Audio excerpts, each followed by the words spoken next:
गोरख गोरखनाथ एक सिद्ध पुरुष थे। इनका एक मठ चलता था और दूसरी तरफ रामानंद थे, इनका मठ अपना था। और इनके चेले कबीर थे और भी चेले थे। तो गोरखनाथ को अपनी शक्तियों का बड़ा अहंकार था, सिद्ध पुरुष थे। तो कबीर का जो मठ था थोड़ा इनमें शिष्य ज़्यादा थे, इसमें कम थे गोरखनाथ में।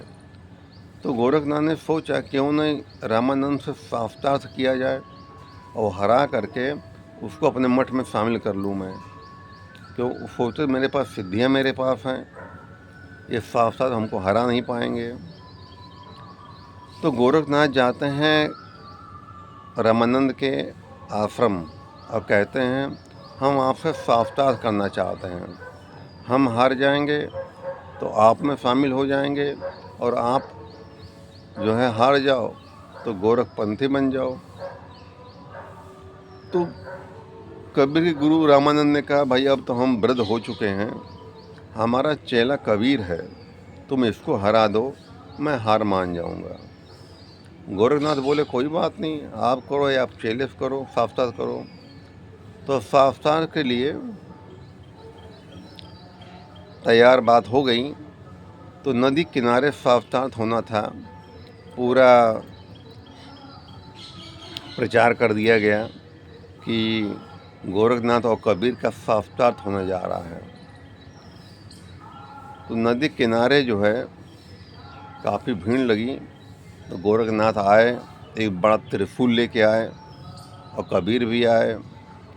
तो गोरखनाथ ने त्रिशूल धरती में गाड़ दिया, अपनी योग शक्ति से, सिद्धि से अपनी त्रिशूल ऊपर जाके बैठ गए। और कबीर से बोले कबीर शास्त्रार्थ तो बराबरी वालों से होता है, हम कहाँ ऊपर बैठे हैं, तुम कहाँ नीचे खड़े हो, हाँ बराबर आओ तो शास्त्रार्थ तब मज़ा तब आएगा। तो कबीर ने एक रस्सी का गुल्ला मंगाया, वो रस्सी को एक छोर पकड़ा, एक छोर उछाल दिया, आसमान में चला गया। कबीर उस पर चले, रस्सी चढ़ करके आसमान में बैठ गए। कहने लगे रामानंद यहाँ आओ तो ठीक रहेगा, हम कहाँ ऊपर कहाँ तुम नीचे, बराबरी कैसे हो सकती है। जब गोरखनाथ ने ऊपर देखा तो इनकी तो हालत ख़राब हो गई। कहले महाराज आ जाओ। नीचे आ गए, कहने अभी मैं हार नहीं मानूंगा, मैं पानी में नदी में जा रहा हूँ, तुम मुझे पकड़ के दिखाओ तो मैं हार मान जाऊंगा। कहने लगे ठीक है।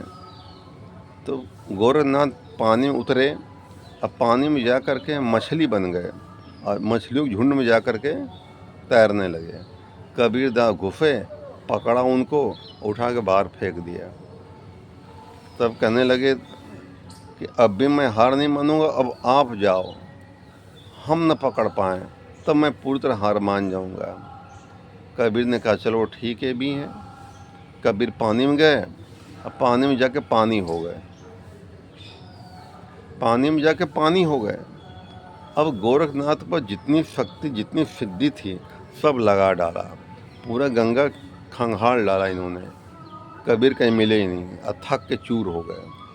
तब गोरखनाथ बाहर निकले, कहने लगे कबीर भैया अब मैं हार मान रहा हूँ, अब आ जाओ। कबीर वहीं से प्रकट हो गए। तो कबीर ने कहा गोरखनाथ अहंकार जब करोगे पकड़े जाओगे, अहंकार बुरी चीज़ होती है, अहंकार जीवन मत करना। परमात्मा ने तुमको सिद्धि दी है, बुद्धि दी है, उसका सदुपयोग करो।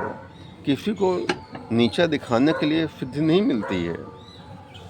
गोरखनाथ को अपनी गलती का आभास हुआ और कहने लगा अब हम आपके चेले बन जाते हैं और जीवन में कभी भी हम अपने ज्ञान का घमंड नहीं करेंगे, ज्ञान का दुरुपयोग नहीं करेंगे। तो जब तक शेर को सवा शेर नहीं मिलता है ना, वो उछलता रहता है, और जब मिल जाता है तो समझ जाता है भैया हमसे बड़ा कोई है। इसलिए जीवन में कभी इंसान को किसी भी चीज़ का अहंकार नहीं करना चाहिए, क्योंकि अहंकार करने वाले का वो अहंकार ही उसको खा जाता हुआ है। इसलिए अहंकार से हमेशा बच के रहो। मैं कुछ भी नहीं हूँ, यह मान के चलो।